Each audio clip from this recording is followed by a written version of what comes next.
नमस्कार, आप देख रहे हैं डेली बज इंडिया। राम रहीम को सलाखों के पीछे पहुंचाने वाला लेटर, एक पत्रकार की मौत की वजह बना लेटर। आज वही चिट्ठी हम आपके सामने लेकर हाजिर हैं जिसकी वजह से आज राम रहीम सलाखों के पीछे था। चलिए शुरुआत करते हैं। सेवा में माननीय प्रधानमंत्री जी श्री अटल बिहारी वाजपेयी। भारत सरकार विषय, डेरे के महाराज द्वारा सैकड़ों लड़कियों से बलात्कार की जांच करें। श्रीमान जी, निवेदन यह है कि मैं पंजाब की रहने वाली हूं और 5 साल से डेरा सच्चा सौदा, सिरसा, हरियाणा, धन धन सदगुरु तेरा ही आसरा में साधु लड़की के रूप में कार्य कर रही हूं।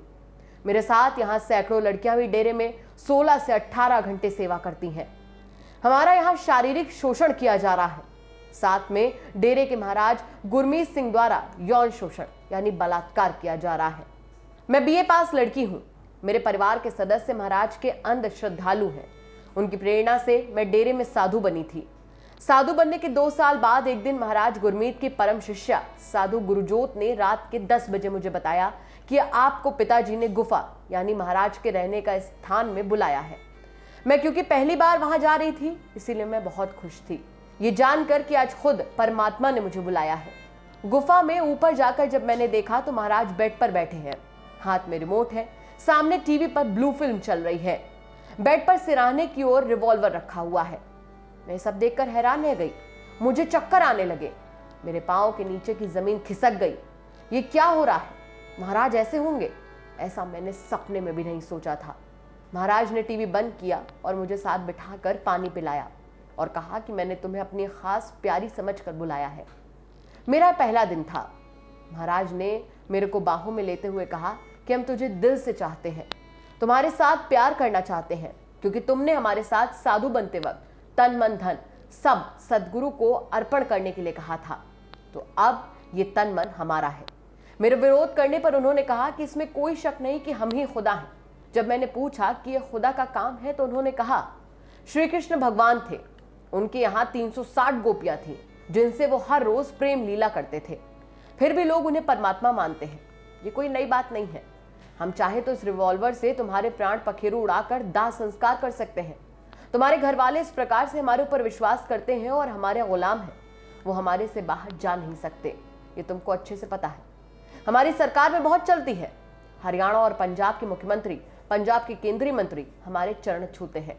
राजनीतिज्ञ हमसे समर्थन लेते हैं, पैसा लेते हैं और हमारे खिलाफ कभी नहीं जाएंगे। हम तुम्हारे परिवार के नौकरी लगे सदस्यों को बर्खास्त करा देंगे, सभी सदस्यों को अपने सेवादारों यानी गुंडों से मरवा देंगे, सबूत भी नहीं छोड़ेंगे।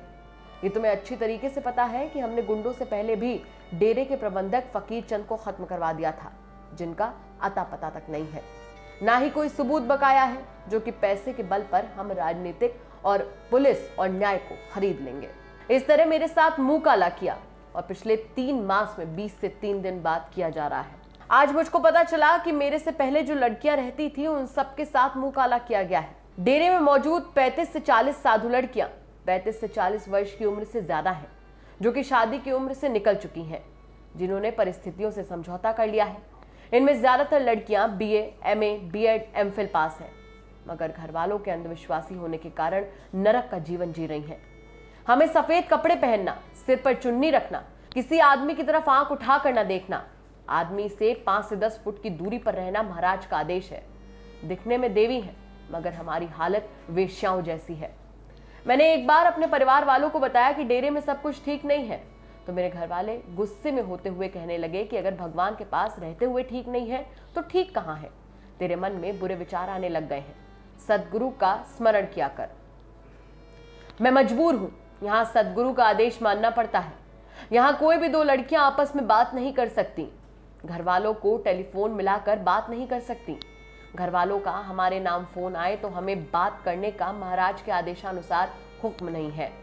यदि कोई लड़की डेरे की सच्चाई के बारे में बात करती है तो महाराज का हुक्म है कि उसका मुंह बंद कर दो। पिछले दिनों भटिंडा की लड़की साधु ने जब महाराज की काली करतूतों का सभी लड़कियों के सामने पर्दाफाश किया तो कई साधु लड़कियों ने मिलकर उसे पीटा, जो आज भी घर पर इस मार के कारण बिस्तर पर पड़ी है, जिसके पिता ने सेवादारों से नाम कटवा कर चुपचाप घर पर बिठा दिया, जो चाहते हुए भी बदनामी और महाराज के डर से किसी को कुछ नहीं बता रही। कुरुक्षेत्र जिले की एक साधु लड़की जो घर आ गई है, उसने अपने घर वालों को सब कुछ सच बता दिया है। उसका भाई बड़ा सेवादार था जो कि सेवा छोड़कर डेरे से नाता तोड़ चुका है। संगरूर जिले की एक लड़की जिसने घर आकर पड़ोसियों को डेरे की काली करतूतों के बारे में बताया तो डेरे के सेवादार यानी गुंडे बंदूकों से लैस लड़की के घर आ गए।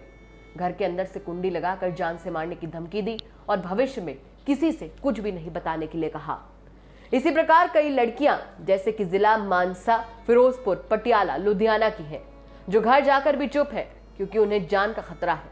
इसी प्रकार जिला सिरसा, हिसार, फतेहाबाद, हनुमानगढ़, मेरठ की कई लड़कियां जो कि डेरे की गुंडागर्दी के आगे कुछ नहीं बोल रही।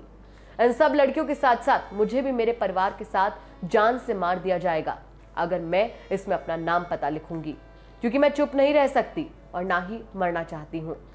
जनता के सामने सच्चाई लाना चाहती हूँ।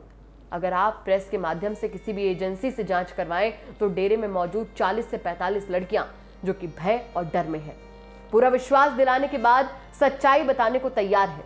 हमारा डॉक्टरी मुआयना किया जाए ताकि हमारे अभिभावकों और आपको पता चल जाएगा कि हम कुमारी देवी साधु हैं या नहीं। हमारी मेडिकल रिपोर्ट ये साफ बता देगी कि हमारी जिंदगी डेरा सच्चा सौदा के महाराज गुरमीत राम रहीम सिंह जी संत के द्वारा तबाह की गई है। प्रार्थी एक निर्दोष जलालत का जीवन जीने को मजबूर। डेरा सच्चा सौदा, सिरसा।